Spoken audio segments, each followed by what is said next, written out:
I think we can argue that Poland, of the countries we've visited so far, may have the greatest contemporary games output. And we're not basing this on quality per se, but rather through the breadth of immediately recognisable games that can be attributed back to Polish developers. So without even needing to Google, a decent chunk of people would know that CD Projekt Red of Cyberpunk and The Witcher fame are Polish.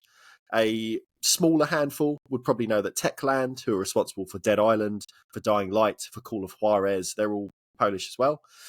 Going a little bit off the beaten path, Bloober team, who are currently working on the upcoming Silent Hill 2 remake, and who were previously responsible for Layers of Fear, the Blair Witch game, and Observer, they're Polish.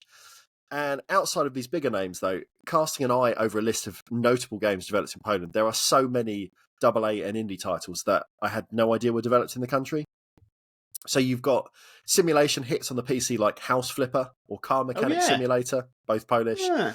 The PS2 3D platformer Cow the Kangaroo, which I remember, I think my brother owned, it was from a Polish studio.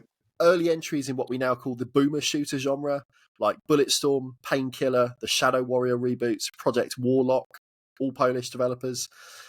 Indie titles like Book of Demons, Datura, Golf Peaks, Phantom Doctrine, McPixel, 911 Operator, which is always on sale on the eShop on the Switch.